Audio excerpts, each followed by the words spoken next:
and Skill of Improv. Maria embraces improvisational comedy in many elements of her life, and she wants to encourage you to look for ways to incorporate it into your daily life too. Join me in welcoming Marie Herman, the Art and Skill of Improv. The Art and Skill of Improv, Marie Herman.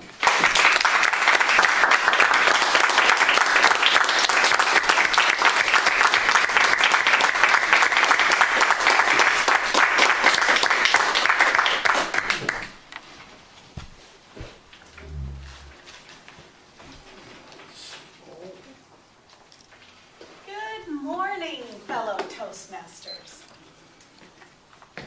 How many of you think that you do well at improvisation? I don't see enough hands up here. Lead us. How many of you actually think you even do improvisation? Okay, so for those of you that think you don't do improvisation, I'd like to ask, oh, Marina, maybe you brought yours. Is that your script that you follow every day that tells you what you're going to say next? No. No. Oh, maybe this one. Is this your script that you follow every day that tells you what you're going to say? I have mine. You do? Yours is pretty small. I don't know. But you don't say much, so that's probably why.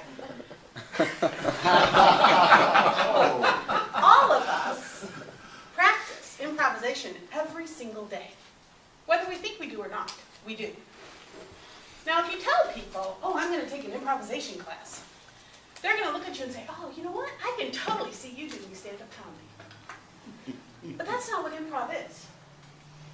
Stand-up comedy is generally one person standing at a microphone, telling stories, jokes that they've memorized, that they give all the time, night after night. That's stand-up comedy. They can learn it in advance. Improvisation is about teamwork.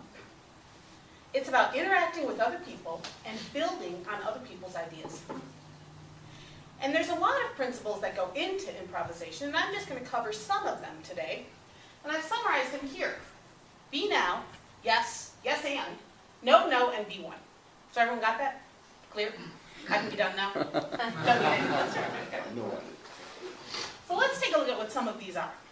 Be now. For improvisation, be now means be in this moment, right now. That means I can't be thinking about the arguments I had yesterday and coming up with the perfect retort that, darn it, I couldn't think of yesterday. And who here has not had that situation come up? Somebody says some smart aleck comment, you really want to say something back to them, and all you can come up with is, you suck too! And then, at 2:30 in the morning, as you're sleeping peacefully in your bed, wake up and say, I know what I should have said! It comes to you. That's what happens to most of us. Well, practicing your improvisation skills, number one, allows you to shorten up that time frame substantially. But it also means that you can't be thinking about those past arguments. And in the improvisation setting, it means you can't be thinking about the scene as it was 5 minutes ago. Because it could have gone 18 different directions since 5 minutes ago. And so you've got to be in the moment, exactly what was said at that time. It also means you can't be in the future. A lot of us live our time in the future when we're having conversations. Because what we're thinking about is what our response is going to be to what you're saying. What's called the yeah but response. Which means no matter what you say, mine's going to be yeah but, here let me tell you my side. That's not improvisation. That's living in the future. That's thinking all about yourself and your response instead of the group and the team and how you're going to make the scene better. So it's all about be now, be present in this moment. Improvisation is also about saying yes.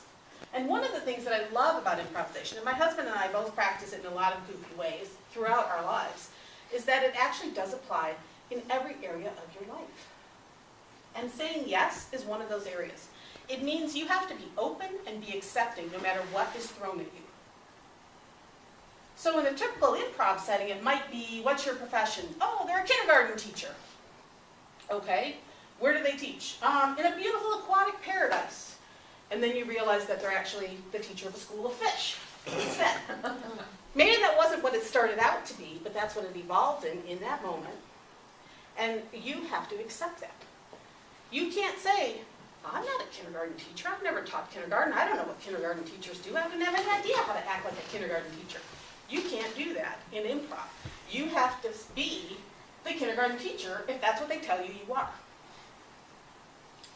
And if they tell you that your students are a school of fish, then your students are a school of fish. And you have to say, yes, yes, I am a kindergarten teacher of guppies.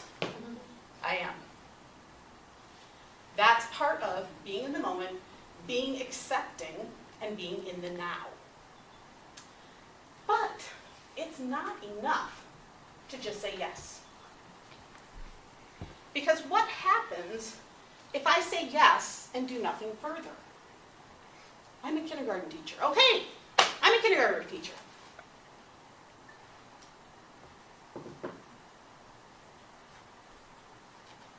Is this over sometime soon? It goes nowhere unless I contribute, right? So I have to say yes and. And the yes and means I not only accept what you say, I'm going to build upon it. So when you say I'm a kindergarten teacher, I say, yes, yes, I am a kindergarten teacher. And you look like my first student of the day, so you sit right here. And then that throws the ball back in their court. And they have to build upon it. And they can't just say yes. They have to say yes and carry it forward. So they can't argue. They can't try to control the scene. And that means when you are building an improvisation scene, everybody works together to build something that's bigger than the sum of the parts. And the only way they can do that is if everybody accepts that no matter what's thrown out there, we're going to take it. There are no fear. There is no fear. Ha. Oh, darn, I was going to say that was a double start. There is no fear in improv. And what does that mean? That means you can't be afraid of looking foolish. You can't think, oh, you know what, I could act out a scene, but man, I would look so stupid standing up there, and if I were going to sing at the podium, that would look so stupid, I could never do that. You can't be concerned about what other people are going to think of you, about how you're going to look, those appearances. You can't let that hold you back from really getting into that moment, into that scene, and having fun with it. So you can't let fear interfere with your improvisation. And the beautiful thing about that is that you can't make mistakes. There's no mistakes in improv. You only have what's called interesting choices. Now sometimes a scene goes somewhere completely unexpected because somebody chose to make an interesting choice. But you have to trust that the group that you're with is going to actually embrace that interesting choice. And therefore, they're going to build on it. They are going to add their own unique twist and make it even more interesting. Now, sometimes you might get to the end of that and say, wow, let's never do that again. But more often, you find everybody has a wonderful time, there's a lot of laughter, and there's a lot of bonding. Which is why improv exercises are actually a fantastic tool for businesses to use as team building exercises.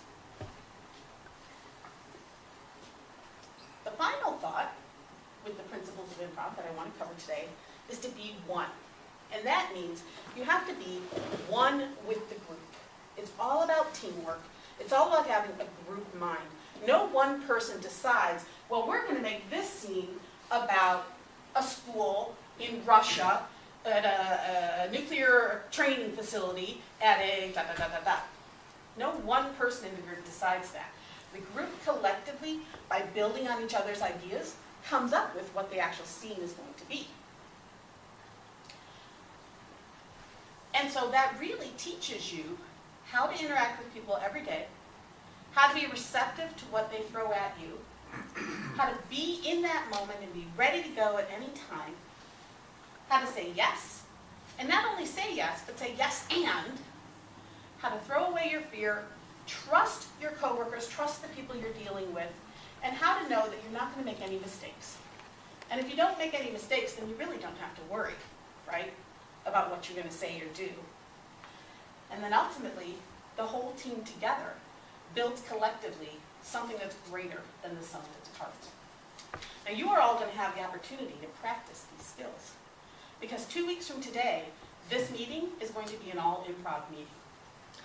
We will not have prepared speeches, we will not have table topics per se, although we'll practically have table topics for the whole time. We're going to be doing improv exercises for the entire meeting on October 25th. So I really want to encourage you all to come and put your creative hats on and plan to have some fun. Madam Toastmaster.